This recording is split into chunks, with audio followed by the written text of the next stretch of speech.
Welcome to the Pocatello Business Podcast, the only Pocatello podcast focused on providing profits for Pocatello people.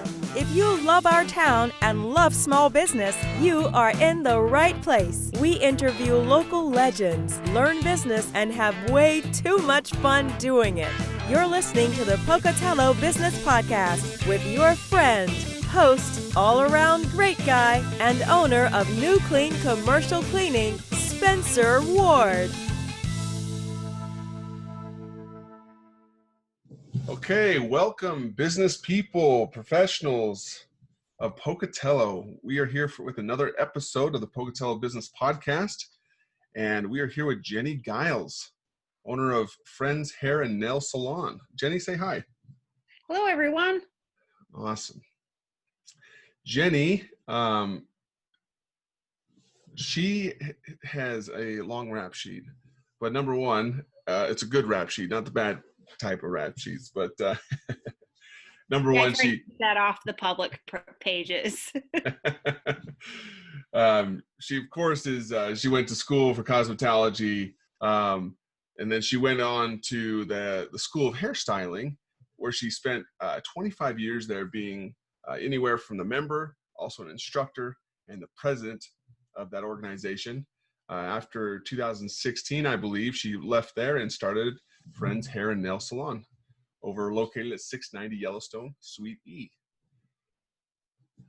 Did I miss anything or make any mistakes? Nope, there? I think we're good. Okay. Except I wasn't the president. I was just an instructor. I was a president for the Idaho School Owners Association. That's about it. Perfect. And then she also volunteers at the Idaho Food Bank since 2001, and she continues to volunteer there. So that's wonderful. We have great people like her in our community, building up our community with the businesses and continue to give back. So, Jeni, welcome. Tell us about yourself. Who are you? Tell us about your hobbies, your pets, all the good stuff. Well, I'm born and raised in Pocatello. So I went to local schools, good old Lewis and Clark Elementary, and then Alameda Junior High. Now it's back to a middle school, and then on to Pocatello High School. I attended beauty school here at the School of Hairstyling, long time ago.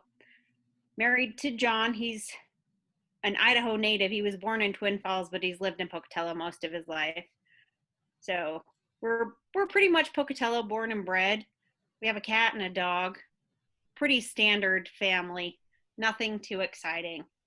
I mostly I enjoy what I do. I have a little hair salon, and I get to meet some amazing people working in the public.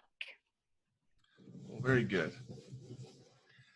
Well, Jeni, with this coronavirus going on, when obviously we'd be liking to meet in person, but with this going on, you guys have been closed. The whole salon industry has been closed for how long now? The official order came out on the 24th of March. I had actually closed a little bit prior to that, just looking at what was happening and how things were coming down the pipeline. Most of my clients that are really regular are in the high risk category. They're older people. So to me, I didn't want to take a risk with their health until I got this kind of figured out on what I needed to do to protect their safety. So I closed a little bit ahead, about a week and a half or 2 weeks ahead of time, just so that I could kind of gather and collect and figure out what I needed to do. And then it's been very, very divisive, even within my own industry, on whether or not we should be open or what we should be closed or what we should be doing. It's a hot topic. Very hot. It's a whirlwind for you guys. How have you continued to try to keep yourself busy? Are there ways that you've maybe found ways to sell gift cards or anything to continue to keep yourself going at all? A lot of my clients have called and wanted personal care items, shampoos, conditioners, whatnot. And I've been more than happy to do curbside for them or take it and deliver it. I did finally figured out how to get Square on my Facebook page so they could buy gift cards. Most people just have been direct messaging me, hey, can I pick up a gift card for my mom or whatever? And they've been being very creative on how to do that. A lot of our industry websites have had free education or minimal charge classes, and they've been everything from basic hair care to King Research, which is one of the leading manufacturers for disinfecting products in our industry.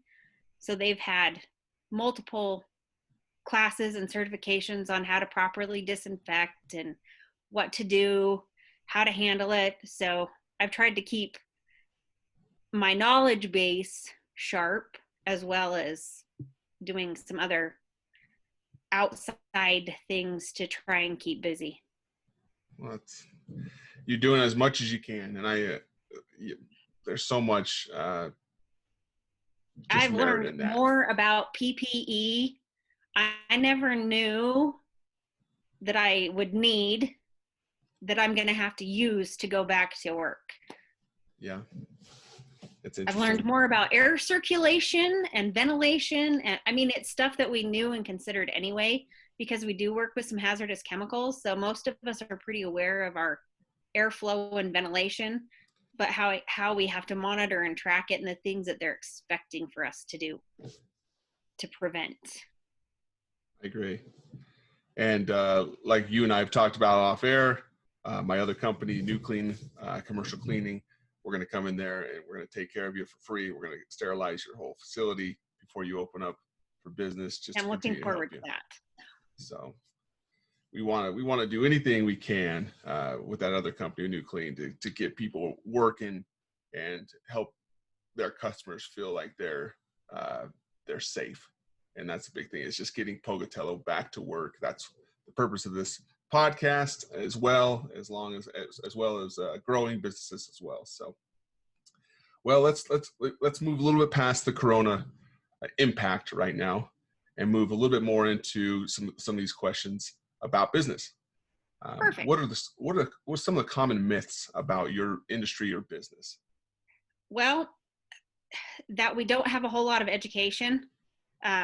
It's something that's real easy, because people kind of take for granted, oh, you just cut hair. Well, yes, but I also have to know how I'm cutting it, why I'm cutting it, the proper tools to use, and how to prevent contamination or infection from one person to the other, and not just coronavirus. I'm talking head lice or skin disease that we have to be aware of that people don't realize.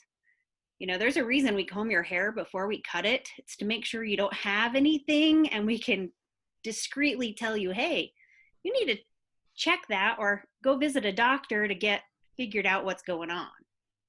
Or just shave them bald completely at that point. There are times. I'm not going to, but there are times. Okay, that's a good one.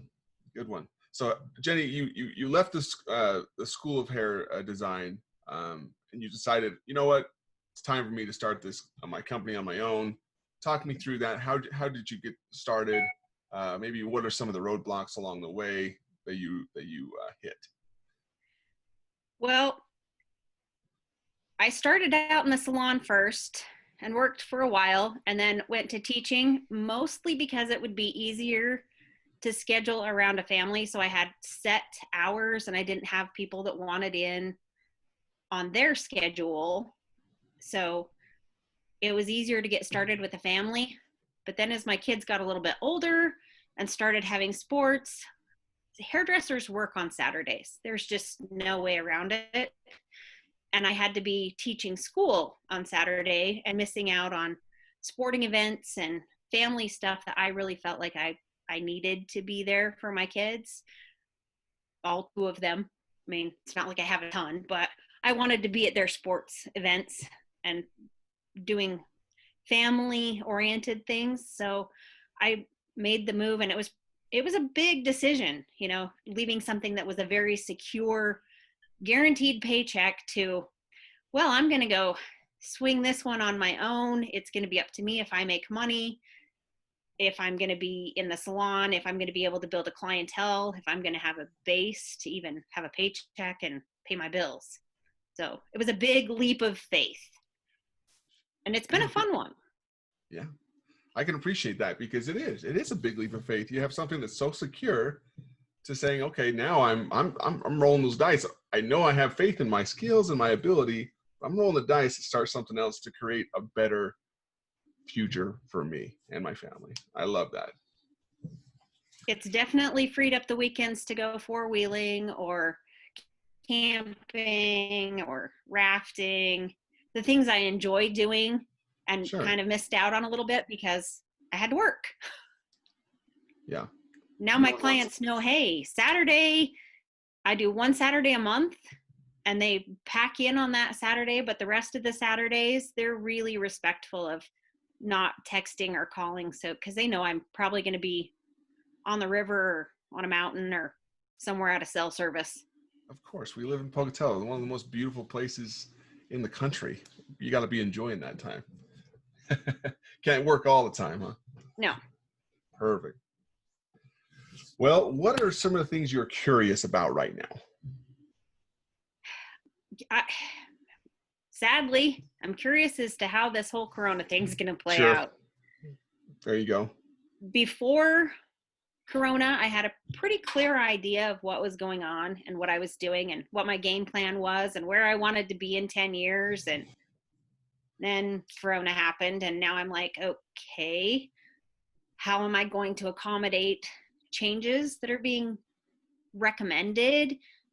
You know, how am I going to build a business or continue a business in light of additional PPEs and cleaning strategies and just some of the requirements until this gets passed?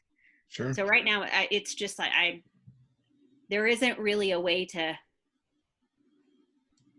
put a plan in place. Of course. Because it's going to change. Yeah. And that's okay. Well, it's something none of us have had to deal with our entire lives. This is something so foreign to us. But we'll get past it.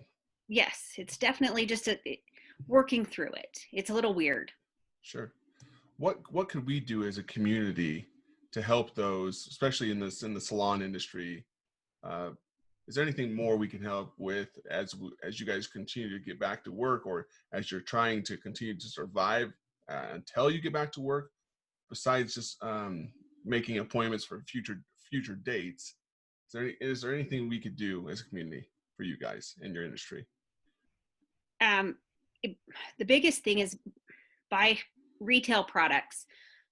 That's our one opportunity. And yes, you can buy them at Ross and TJ Maxx and the grocery store, but that goes to the big market instead of an individual business.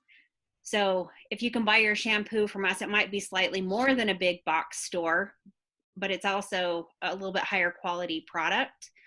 So that's one of the huge ways. Gift cards for future appointments, and then patience when this all rolls out, because it's going to take all of us a little bit of time to work through what we need to do to stay safe and what we need to do to keep you safe.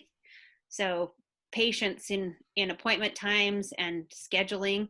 There won't be any more just walk in and get a haircut times. It's the whole industry has had to shift and change. Yeah, I'm sure you guys are going to have a backlog as soon as they say go here in Idaho to start cutting hair again. It's already kind of started because we have a potential date. So most of us are trying to do a soft, careful booking and letting people know, hey, I may have to move you 2 weeks if the governor moves the phases out. And really, people are being pretty understanding. That's great. And like I said before in past episodes, we live in such an amazing community with just great and amazing people over here to willing to help and support each other. So I love this. So Jeni is shifting gears just a little bit. And I'm appreciative of the advice that you've given us in our community to help you and other salon owners and even others outside of your industry that are not working right now to giving us some ideas to be able to support you.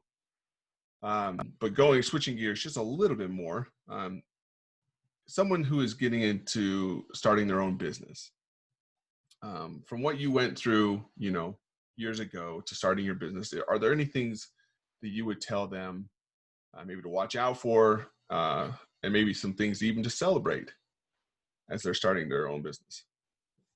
Definitely have a business plan in place before you even step off the curb on that path. Get an idea of where you want to go and how you want to get there, and find the people in your community, whether that be your bank, your financial advisor, your accountant, your other friends who are in business for themselves. Get those people on board to help you really formulate a plan to make sure that you know where you're going and how you want to get there. That's probably the biggest thing. And I was lucky. I had great support, so I was able to really it was pretty smooth. I mean, I knew what I wanted to do and how I wanted to do it, so I just had to take that step and get her done. Yeah, leverage your network and get you the word out. I agree. Well, what is another profession other than the ones you're currently in that you would attempt if you were to do it again? I haven't been able to figure that out in 30 plus years. I like people and I like helping people and being able to do what I'm doing. I can't think of anything else that I would rather do. And every time I take one of what job would you be certified for, or what would fit your skills, it either comes back as hairdresser or interior designer. Definitely not an interior designer. Well, that's good. That's good. You need to know your strengths and your weaknesses, so that's good. Well, being that we're all still locked in our homes and practicing that good old-fashioned quarantine, I like to ask this question towards the end. What is your favorite local restaurant to get takeout from? Well, we like El Heredero a lot, and Sand Trap. And I think it's because they're close. Oh, yeah. We live on that end of town, so it's close by. I just had a trap burger yesterday, I believe. I love that place. Well, great. Well, Jeni, I appreciate you being on our show. Is there anything I didn't ask that I should have? No, I think we're good. As long as we all remember to have patience with each other as we're working through this, that's going to be the biggest thing. No matter what industry you're in or what business you own, have a little bit of patience as we work through the details. Yes, patience, some understanding. Not everyone is like you. Maybe not. Not meeting you, but you as the audience of. Maybe you have not been affected and your job is still going smooth, but you got to put yourself in their situation, with things being put completely on pause, and just have that understanding and not have that gotcha mentality, and just be good human beings as we continue to try to open this thing back up. Yeah, that's probably great advice. Good. Well, good. Well, I appreciate it, Jeni. And as we release this episode, I if I can get your information of your a link that we could maybe put up on there to for your gift cards, and we can buy to allow people to buy gift cards and that kind of thing. Sure. That'd be great. And then where can people find you and call you? I have a Facebook page. It's Friends Hair and Nail Salon on Facebook, or I have a website, friendshairandnails.com, friendshairandnailsalon.com. Perfect. And a phone number?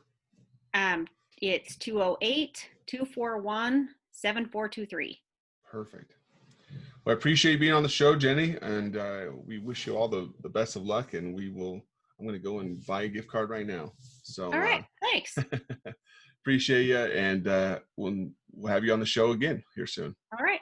Thanks. All right. See you guys later. And if anyone's interested in being on the show, go to pocatellobusinesspodcast.com. You can also subscribe, like, and review. Give us a 5-star review if you would. And we'll go from there. Thank you, everyone. Congratulations on spending a couple minutes getting just a little bit smarter, having some fun, and supporting the Pocatello business community. If you are feeling the love, make sure to subscribe, rate, and review on iTunes, Stitcher, or wherever you are.